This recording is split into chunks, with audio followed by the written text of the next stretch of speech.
À première vue, le tableau paraît normal. Caravage a bien représenté ce que les moines de l'église Santa Maria della Scala lui avaient demandé, une dormition, c'est-à-dire la mort de la Vierge avant son Assomption. Mais le tableau provoqua un véritable scandale et les commanditaires le refusèrent. Nous allons donc voir ce qu'il y a de si choquant dans ce tableau.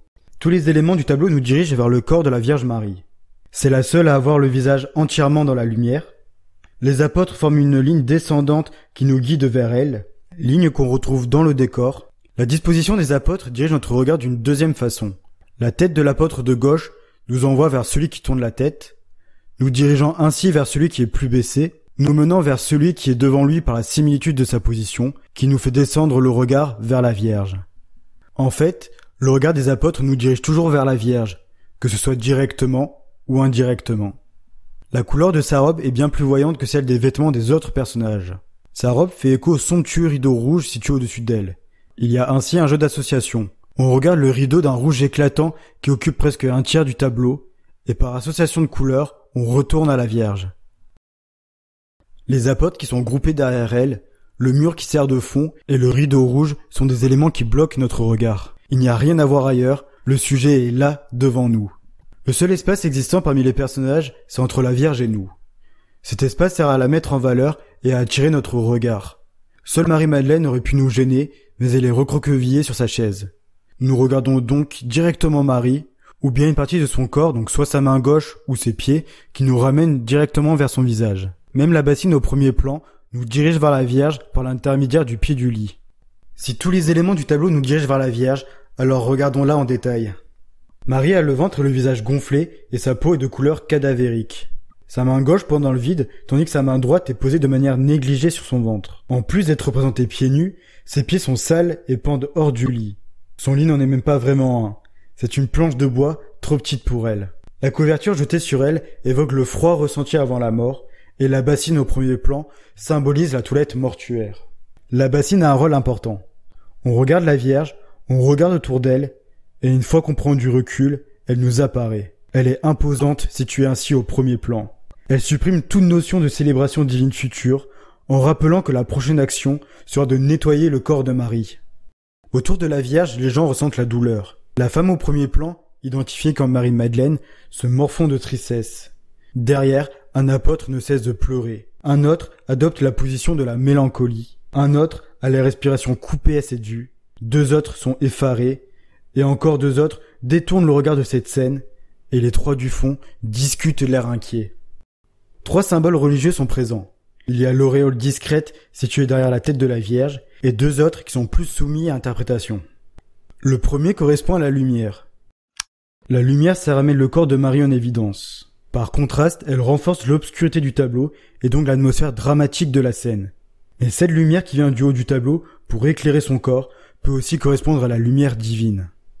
En accentuant les contrastes du tableau, on se rend compte qu'aucun apôtre ne voit la lumière divine.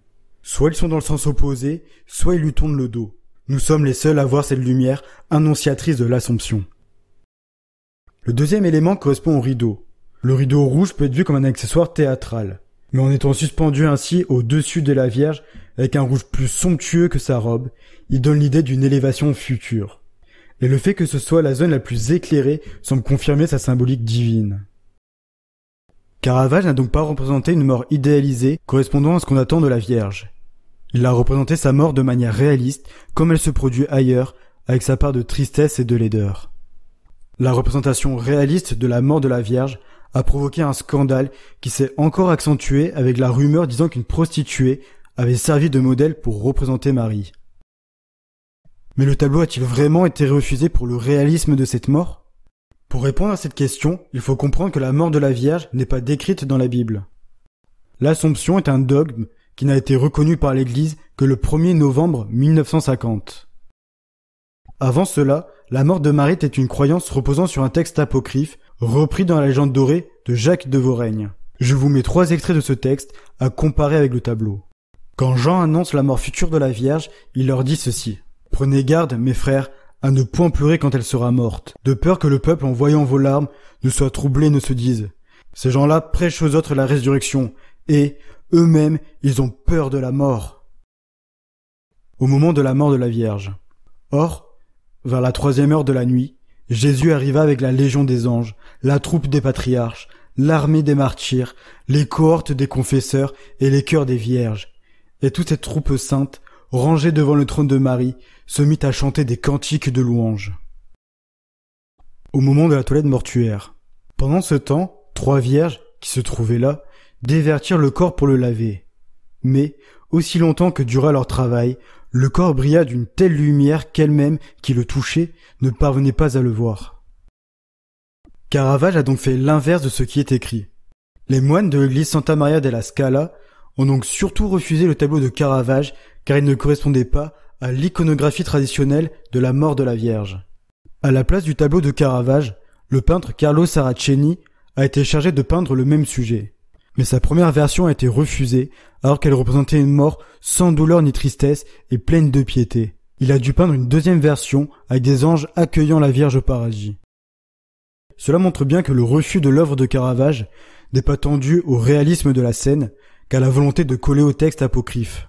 Maintenant, on peut se demander si Caravage a vraiment voulu représenter une scène provocante. Ça dépend de la façon d'interpréter le tableau. On peut considérer que Caravage a voulu représenter une scène courante en rajoutant quelques éléments religieux pour pouvoir justifier le titre et ainsi pouvoir honorer sa commande. Et encore, seule l'auréole peut vraiment être prise en compte, car le rideau et la lumière n'appartiennent pas forcément à la symbolique du divin. Pire, Caravage a pu faire exprès de représenter la Vierge comme une simple mortelle, en lui donnant une couleur cadavérique, en mettant la bassine en évidence, et surtout par rapport à la couleur de la robe. Marie porte traditionnellement 2 couleurs, le bleu qui représente le divin et le rouge qui symbolise le terrestre. En lui ôtant le bleu, Caravage supprime la notion de divin et donc l'idée d'assomption.